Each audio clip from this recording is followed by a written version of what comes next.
Team, welcome back. Day 9. And surprisingly, we have not gone very fast into the session so far. And that's okay as long as you're able to pace up with it. So, team, by this point, you should have been able to write some absolute basic core Java program, a simple JUnit test on how things will work. I don't think we have done that yet. Um,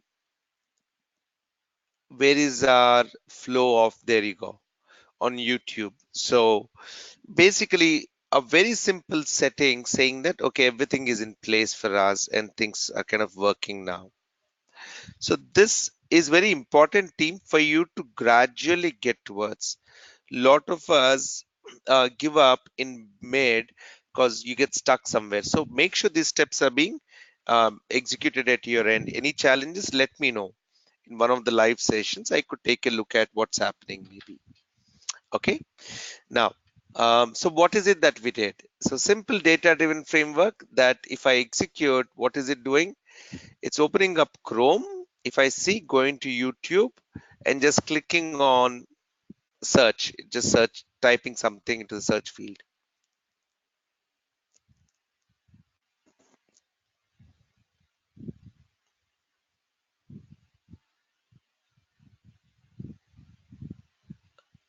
So that's about it. We didn't do anything further than that. But as we went along, we wrote a few more tests, and the latest one was out here. So, team, we were exploring on JUnit. Did we do a basic JUnit program so far? Did we execute it? We did not, correct? Did we or did we not? I think we did. But suddenly, what happened to all my tests?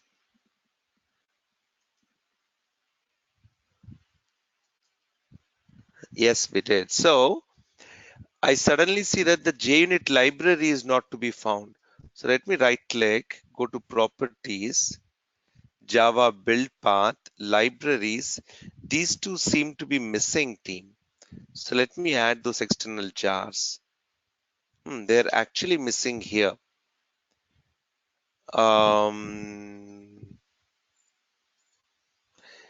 Libraries, you can get it from a lot of places, but let me get these.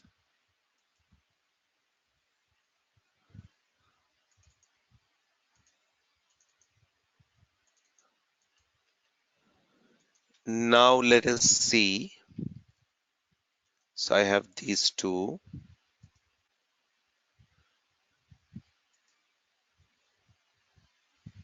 So a couple of those old ones we can remove. This JUnit, this Selenium. Where is the ham crest?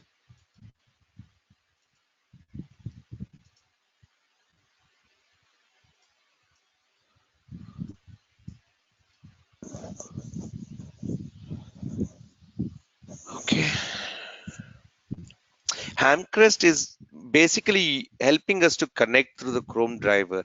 So you need these to be in place when you're working with all four: your JUnit web, JUnit Selenium driver, and your Hamcrest to be able to run your basic tests. So um, where was I? Okay, DDF4 underscore. So let's look at this, team, and let's explore once again as to what is it that this does, and we'll explore a little bit more onto it.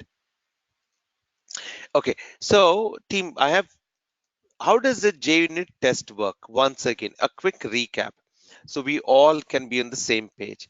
A JUnit test simply contains about something called as annotations. Annotations gives us the ability, come on, import, I just imported. Everything should be able to get fixed automatically. Close all. Okay, and I reopened it, and it kind of accepted everything. Annotations are the key things, team, that drive and tell us what has to be done before a test, during a test, and after a test. So we were talking about annotations, and the most important annotations that you'll start to work with are at before, at test, at after. Okay. Now consider I want to run this same framework, but each time I don't want, what is this? This is a different one altogether. Isn't this? Which, how did I get this mortgage calculator in here? We did this one team yesterday. Okay. I'm sorry. I keep switching between so many applications. I'm getting confused myself. Okay. We did mortgage calculator. Okay. That's good then. Now look at how we are progressing on this team. We have something on at before, at test, and at after. Here is how we can progress, but I thought we will do it on. Give me 1 second. Do I want to shift back to YouTube? Is there?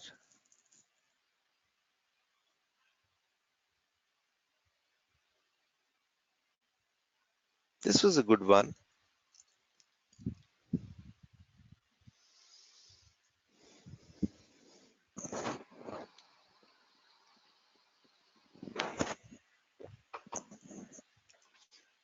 Let's analyze this DDF3 team.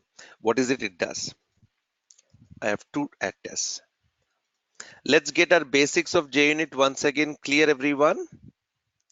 If I have these, I have two tests here. Now, if I create a third test, what is it that would happen? And I call this as my test 3. So before each test, anytime we say an add test, before it, we're gonna execute this, and after every test, we're gonna execute this. So each time you would notice these statements repeating multiple times, and how they kind of appear for us is what we will explore in these frameworks. Give me a second on this. And now when I execute team, you can conceptualize within your mind that before my test, I have something running. After my test, I have something running. That is the whole synopsis of what I'm trying to get at JUnit. Now, to be applying this to, let us say, YouTube. Okay. One of the simplest things that we have done in YouTube was just to go in and be able to search for something. And we searched for one keyword called yoga. And then we are continuing to look at another scenario where we are doing some other activity altogether. I don't think we're searching for something here. Now, when we execute this, let's look at it. Each time it's going to launch up the browser, perform this test case, close the browser, relaunch it, perform the test case, and close it. So that is my what my at before and at after are doing. And here it basically is thrown up an error saying that my element is not interactable. And that is where I think we stopped with YouTube. We didn't go further on that. But we started to work with mortgage calculator. And in here, for us, it was a very simple application to look at. And all we were doing was to enter different amount of input values and verify what is the output that we're kind of getting out of it. That's all we're trying to achieve, team. Now, while going through this process, what we've done is we've put together one test which is out here. So let's read through this test and understand as a code level team.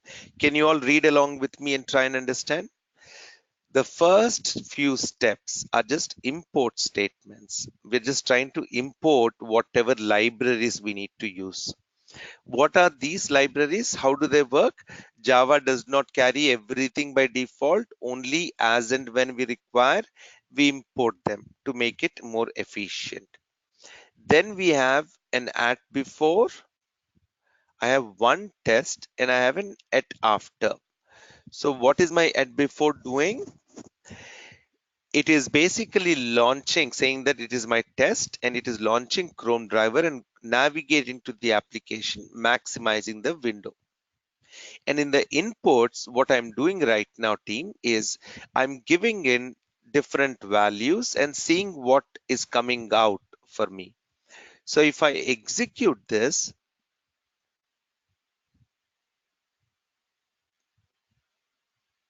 while the execution order in the Eclipse is happening on at before, at test, and at after, for us, it is just happening everything on the website.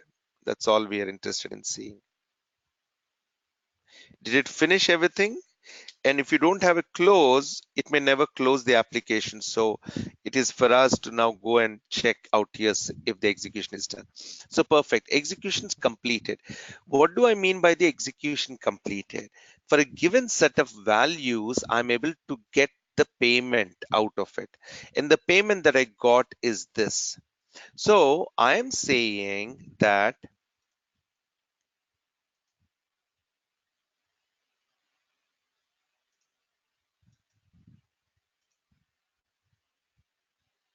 I'll create a simple Excel. Okay, DDF. What are the inputs that I'm giving? Home value, down payment. That's it. I'm not changing anything else out here. So if I have a set of test data and the home value is here and my down payment, I'll just say DPay is here. I'm interested in my monthly EMI, equal monthly installment, that is kind of coming out. So now for me to be able to measure this, I have realized, at least by looking at what I've done, if I enter this 323000 and I enter 252500, my EMI that I'm expecting is $611.83. That's my EMI. Okay, so this is one set, team. Now, what is it that I'm trying to achieve by saying this is one set for me? Basically, I cannot confirm that my application works just by saying that, hey, it works for these values, then it is all good. But I need to keep changing this and look at what outcomes come out. Let's say with the same home value, I change this to 300,000 and then click on calculate. I'm getting 390.50. So it's kind of changed now with 300,000 down payment. So large down payment. It's coming to 390.50. All right. So that's the value that we're looking at. Let's say we do only 60,000 down payment and click on calculate. I'm looking at 161838. 161838.38. Sorry.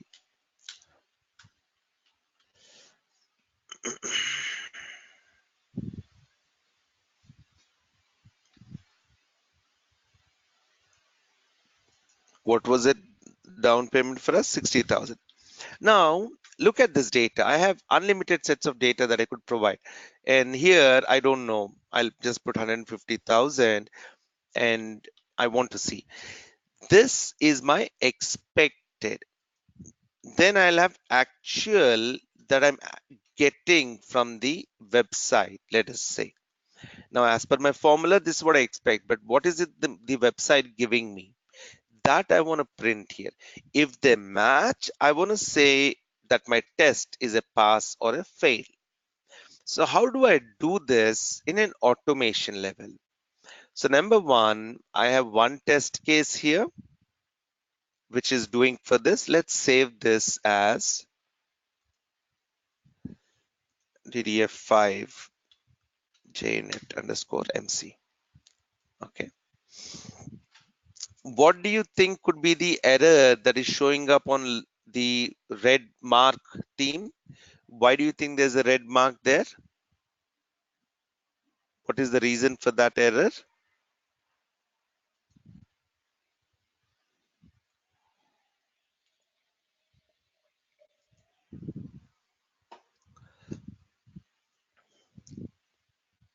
What could be the reason for that error? You're right, Fiza.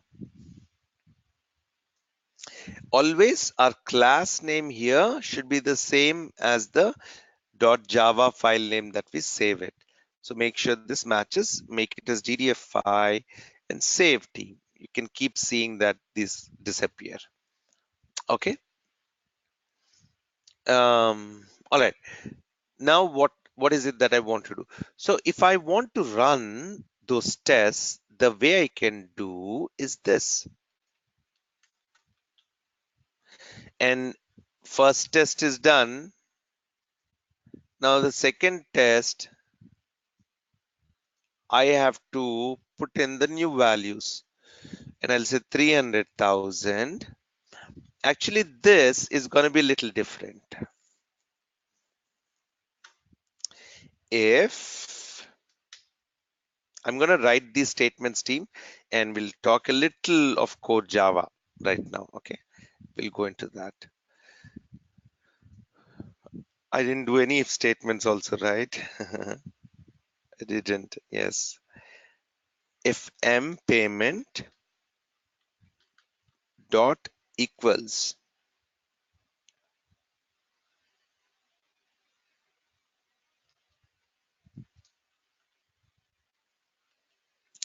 equals what is the value that we are expecting for the first one? $611.83.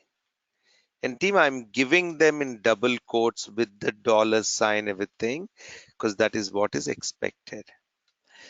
Then I'm going to say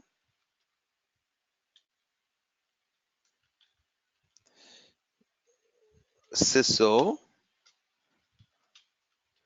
test pass.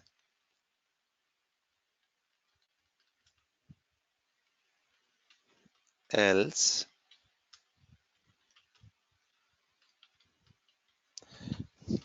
now this kind of becomes the same common step for every scenario of mine, and I'm going to copy the same thing and paste it everywhere.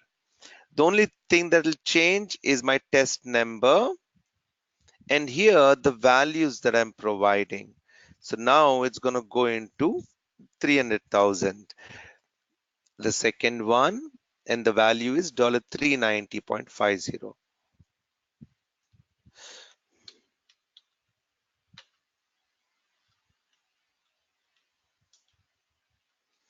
And so let's say test one pass, test one pass, test two pass, test two pass.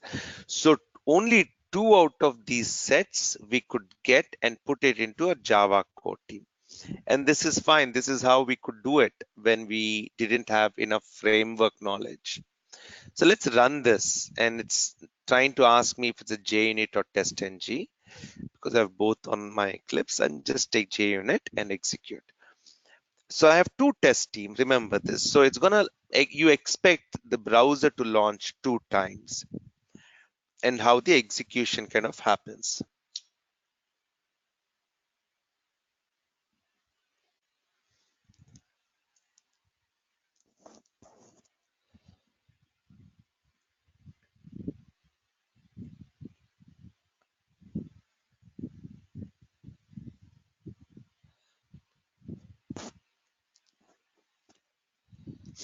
I'm letting the execution happen. I don't think it closes anything. Oh, it's already done too. That's great. So let's see what happened, team. So the first one passed, the second one passed, and that's good. That is what we want to see. And now I have to repeat this, let us say for 100 sets of such data. It's going to be a phenomenal challenge. So what is it that we need to start looking at? We need to look at a better way of handling our code team. And this is what we will do now.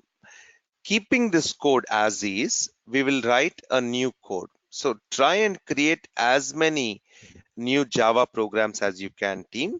It's only going to give you much better hands-on experience. JUnit underscore MC.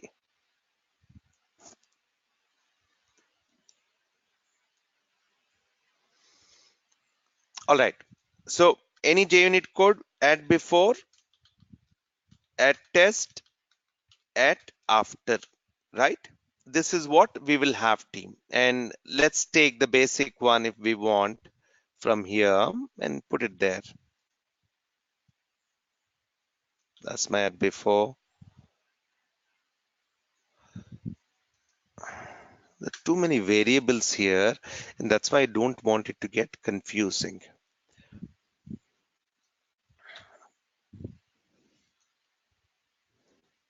Just these functions are fine. I want a clean code, team. Whenever there is a question, whenever I want to make sure that we are understanding something with clarity, I open up some things in a very simple manner. Let's import at test, import org.junit test, then after. So this is done. So this is our base JUnit code. The yellow line on line 4 is basically a warning. It does not mean there's an error. It'll still run without it. But you put something that is not used. So you can remove unused import. It'll save efficiency, improve efficiency for you.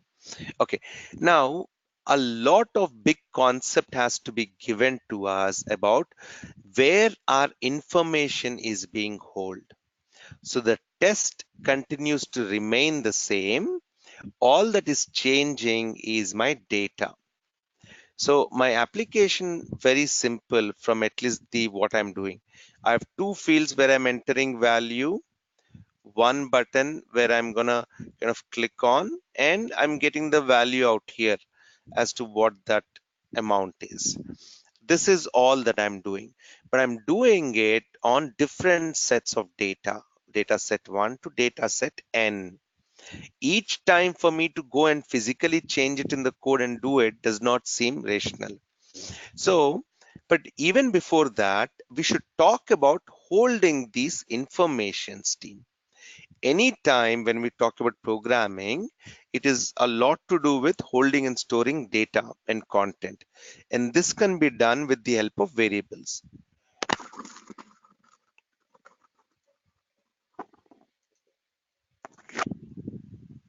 All right. So what typically are variables? Now you remember from our Excel that we were looking at, home value is there, the down payment are there. Each of these, think of them, let me change the color.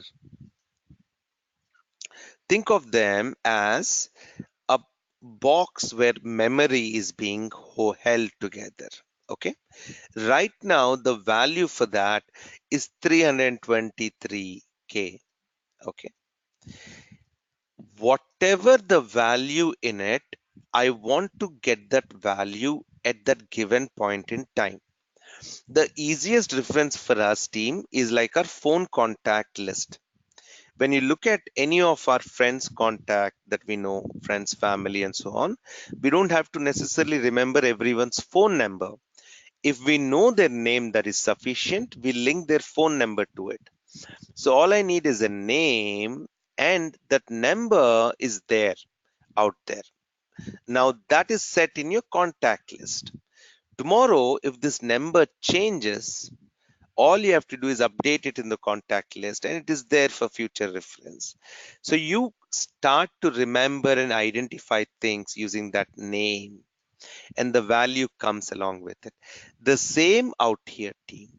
You give a value into a variable, and whenever you need it, you keep calling it for use. For us, team, the variables that are there are out here. So we can create almost different variables on what we're seeing.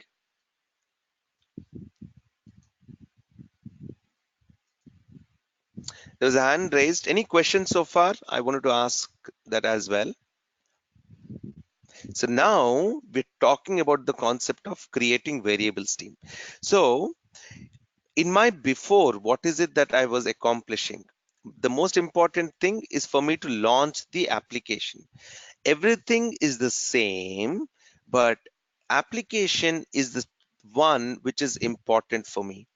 So yes, my driver has not been defined. So let's define it.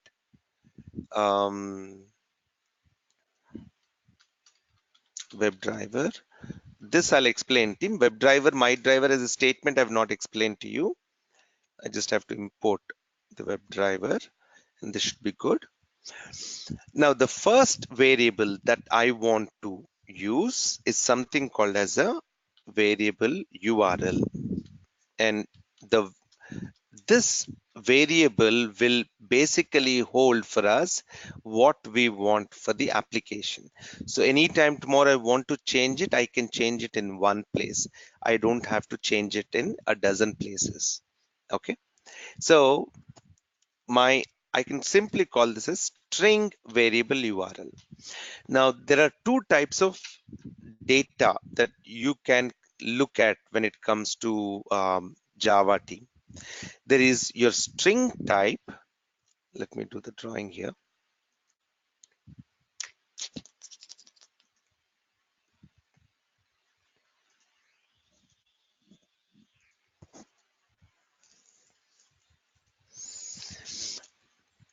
So there is one type of a variable called string. Then there is another variable called int, and a version of it called double or float, and so on. There is also boolean, there's double, there's float, there's boolean, oopsie, and so on. And string is also called as a class and so on. But primarily, what are the differences? You remember I was speaking about holding information. When I look at a contact list for a human, we basically are saying, okay, for that name, I have a phone number, I have an email address, I have the mailing address, um, and plenty of details that you could provide for one contact, correct? There could be an age and so on.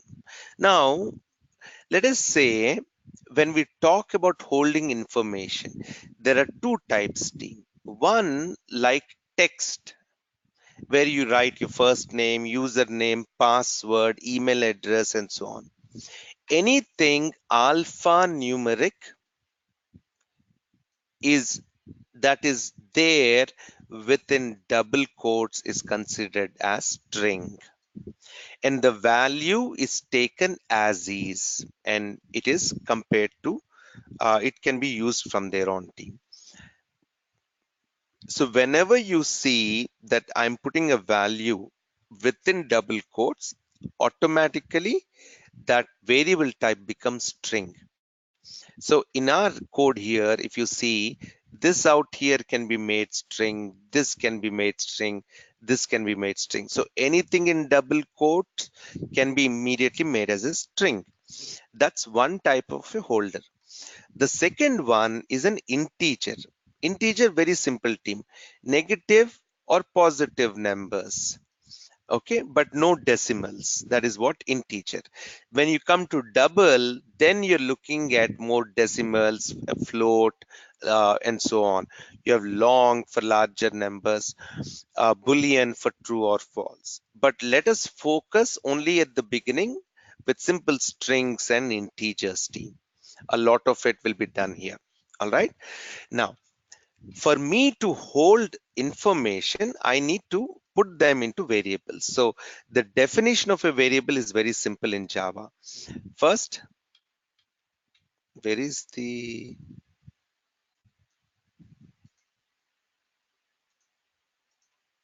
so I'm speaking a lot, writing less. I want you to take notes. So for variable, You first define a variable, initialize,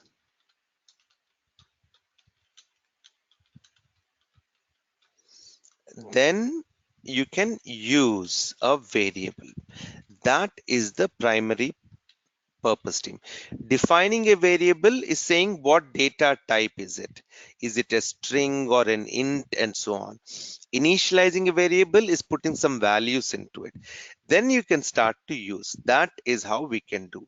So this statement here is basically saying new variable to hold um, a string for AUT URL. That is what we're trying to hold there. Now, the value for it, I could put it up here. There is a scope issue team. Ting, ting, ting, ting, ting, ting, ting, ting, ting. I should have done it just in a regular Java and then come here. I'm only confusing you guys a little. Any questions while I'm thinking if I can move it into regular, just a plain Java code? So there's no worry about other things.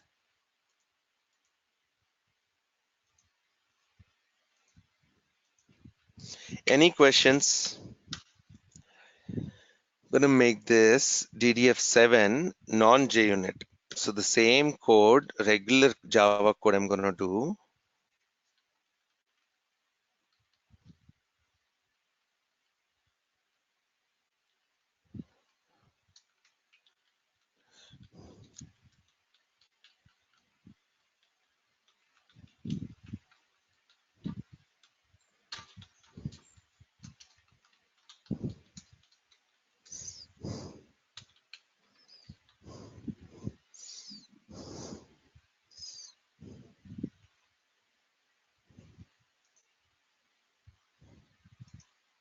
Give me a second, team. I'm just gonna quickly finish this and okay. Back to the basic code that we had earlier.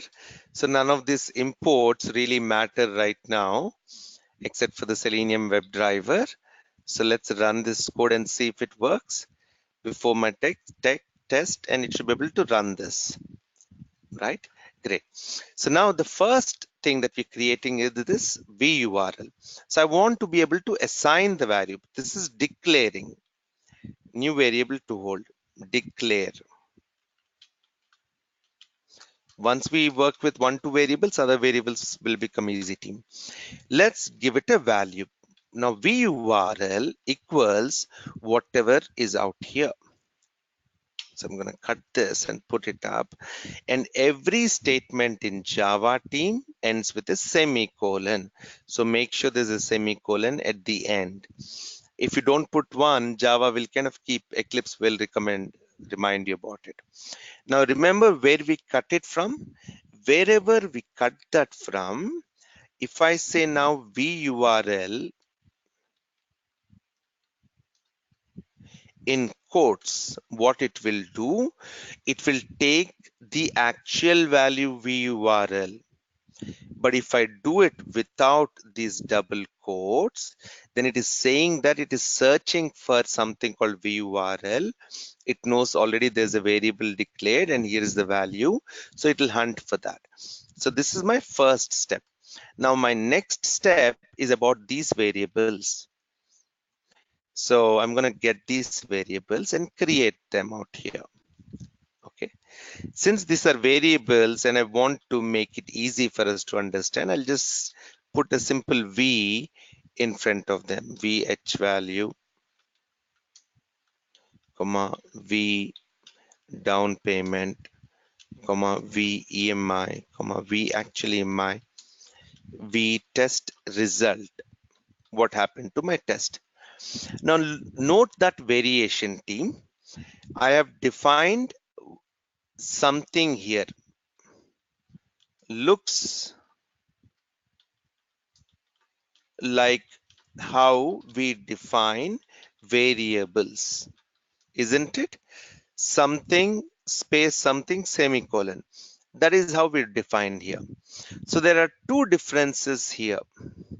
One, you can define multiple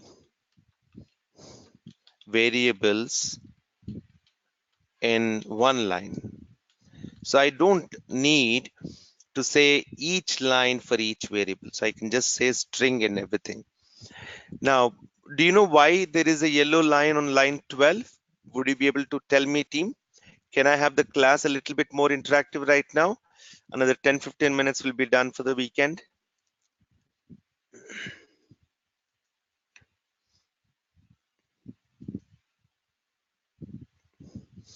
So is it an error? No, it's just a simple warning saying that you've declared something, but you've never used them.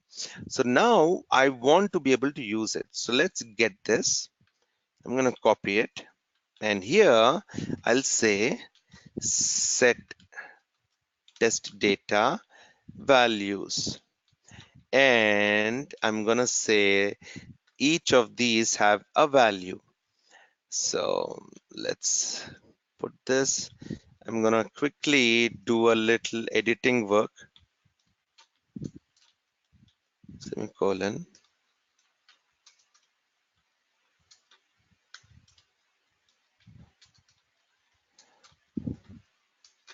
How many of you are writing the codes, team?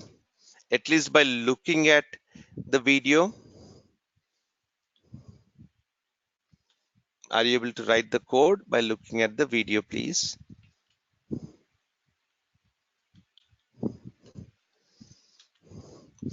See, once I send you the code through as is, you will run it. You'll never write it. If you don't write the code, you would not understand, team. Okay. So now what is it that we have done? We have initialized a set of variables, and this is my first set. And I would want to run them. How would I run them? So as soon as I maximize, I already have my steps, I believe, from the previous one. Yeah, this is it. See, and I'm gonna put that here. Everything is the same, but now see, instead of 323, the value here, I'm gonna change this to VH value. Okay, and if you notice, team, this is a number, this is a number. Of course, this has a dollar and a dot. This has got number and text, alphanumeric, alphabets and numerics. But this is a number, right? Why can't I give it as a integer or a double then? Specific reason as to what the application will take, we will discuss. But as of now, let's assume that they're all going in a string. Now, my down payment is done. This is done. And thread.sleep. Okay, I'm just gonna do that part. And once I'm done here, now M payment. Where is M payment coming from? It's coming from the website, and that should equal to VEMI. VEMI. And if that happens, my test is a pass. So we've kind of quickly created variables. Now, if I execute this, it should do the same with these values.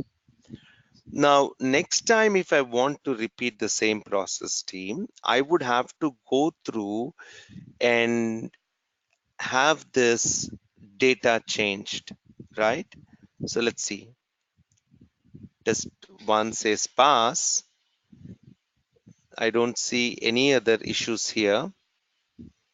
And it's basically printed out my EMI, everything. So it all looks good. Give me 1 minute, team.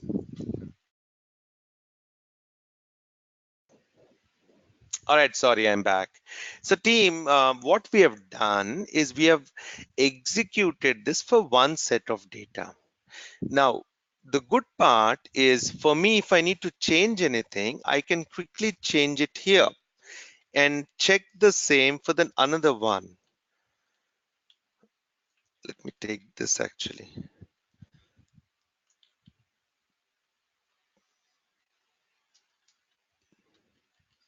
And this is 300,000.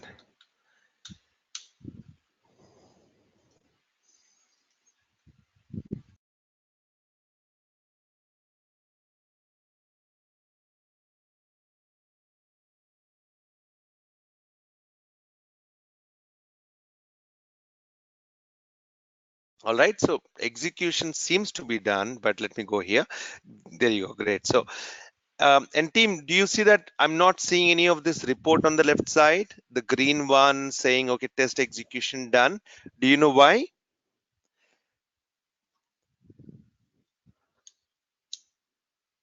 Did you notice why?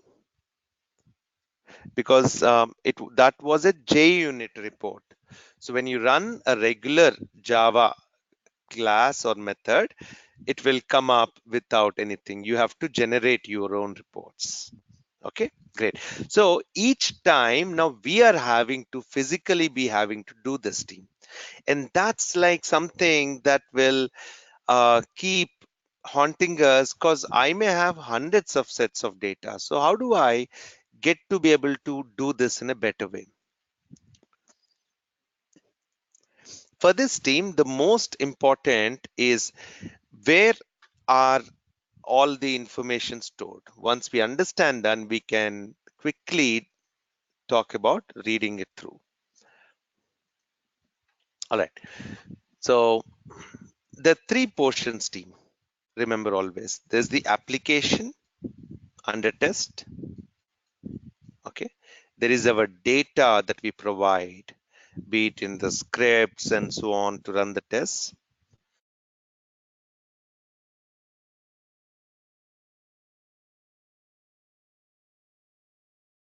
Sorry. And then this is our framework itself, the Selenium framework that we have kind of creating or working on it. So all of these that you want to be able to execute is saying that I want to see how my application behaves, but not for one set of data, but for n sets of data. And now from running it from, how can I run it from my Java code in Eclipse onto the application under test? We have just seen it, right, everyone? But each time I'm having to go and change my data. Why? Because my data is in the Excel, but I'm having to get the data and put it here. Now what we can try and do is, we've also got the other way actually, team. So from the Java code to the application, sending commands, and from the application back to Java code as feedback or reading text as to what happened. So far we've done it. Now we're saying our data is there sitting in an external source. Why don't we read that data and look at what is happening at that point and then write back the results? So the flow was initially 1 and then 2. Now the flow, we've kind of changed it to the first step being the data going from our Excel onto our Java code, second to the application and the test, third back to our code, and fourth back to the Excel. So at this point, I need to be able to teach my Java code to interact with Excel. So you already saw that our Java application or program that we're writing in Eclipse can interact with the application and test. And how is it doing that? Using Selenium WebDriver. That is the connector for it. So Selenium WebDriver jar is kind of helping us to connect with all the commands to be able to interact with the browser. In a similar way, for Java to be able to interact with an Excel, there are multiple ways. One of the ways that we use is Apache POI. Okay. Now, what is Apache POI and a little bit out of it, just to basic level. Okay. Apache is an open source platform team, and you're looking at, so I'm gonna go and get this link itself. It's called poor obfuscation interface. It basically does not like the fact of having to put data into Excel sheets and so on. And even in fact, HSSF says for horrible spreadsheet format. Um, but the whole point is a simple plugin to be able to read. So the way it sits is like a Java jar file. It makes reading and writing to Excel easy, team.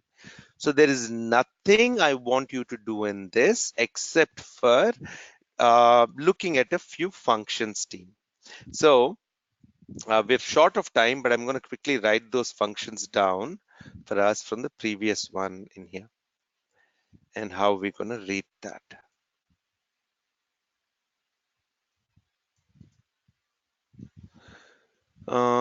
Which one should I take?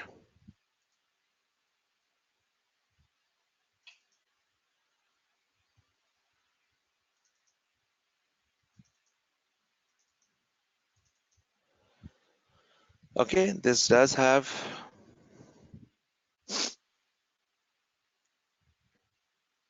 Okay, I have some. I've not yet touched methods or functions, team. We will, but these are very simple things. I want you to understand them at a very basic level, not to complicate anything. Okay. There are two things that we will work on, team. The two methods are very simple. I want to be able to read an Excel file and I want to be able to write into an Excel file. So the whole point is, you remember I was talking about variables? Variables help us to store one set of information. So if I have a name to that variable, I can put a value to it. Okay. And that's a variable. In the next session, team, we will explore a lot more about arrays. Arrays make this into more of blocks or series of variables where you don't have one, but lot of them put together. And the whole objective is to try and get more and more of these variables into it. And they then become one set of information, team, and that becomes your array. Okay. So an array helps you to organize and store information. Either array as a single row, that is called one dimensional, or array as a rows and columns and rows, and that is your two-dimensional array. So for us to understand how this information can be read, we have to know a little bit about the basics on arrays, and then we will read them. Read the data from Excel into our program and then write it back. So to read the Excel, all I need is where is that Excel located and the sheet name. So once I know the path for this file and the name of the sheet, I can read all of this into a table-like thing array in Java. That is all I need. To write in Excel, I need exactly the same thing, but this time I also need what is the data that I should put back. So these two functions will let us explore, team. But for this to work, you need HSSF Apache POI. So this is the other one that you have to download. I've just clicked on the download library. So we're going to take the latest table one.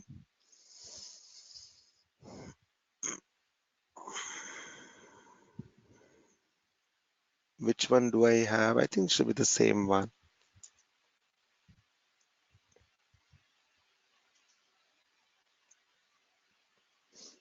Wow, 30 minutes. So let it download. So once it downloads Steam, you basically are going to put it back to your project. So properties, Java build path. There is no Apache POI here too. We have to kind of put it up here. And then we will be able to start recognizing this HSSF row, workbook, sheet, and so on.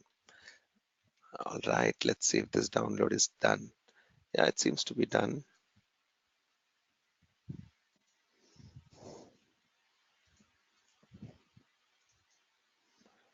Drivers.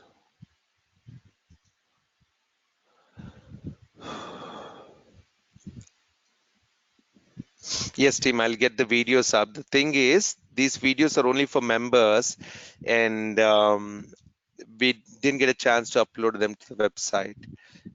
Sorry, delete my end, our end.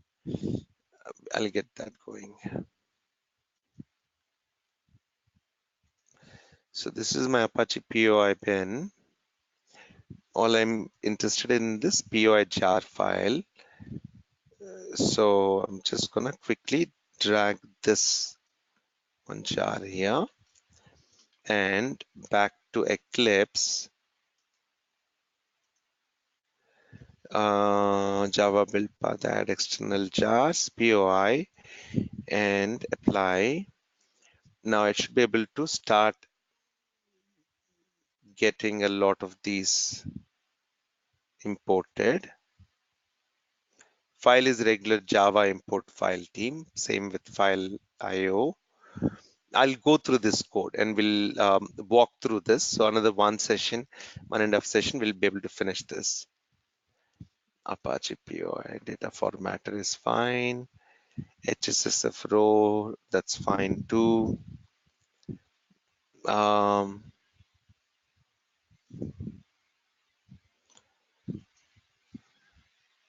So at least from a syntax perspective, everything is in place.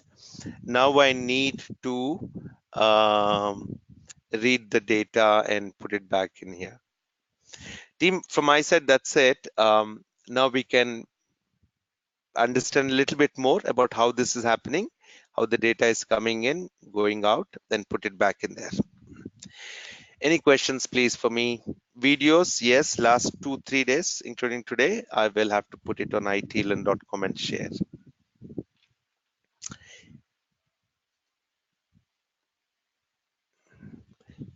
Code to read Excel, share the code to read Excel. Yeah, this is the one that is there.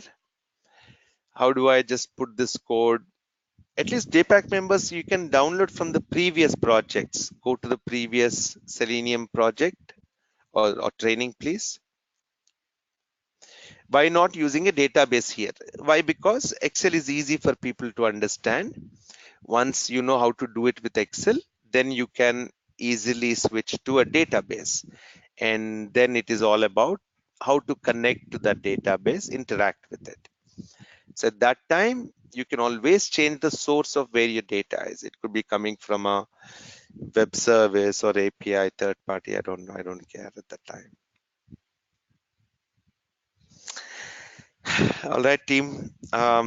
Let's have one more session on DDF, complete it. Let's understand what it does, and then create one more data-driven framework for another application. Once the basic is easy, creating for many applications becomes easy. Great. See you next week. Thank you all. Bye now. Bye, everyone.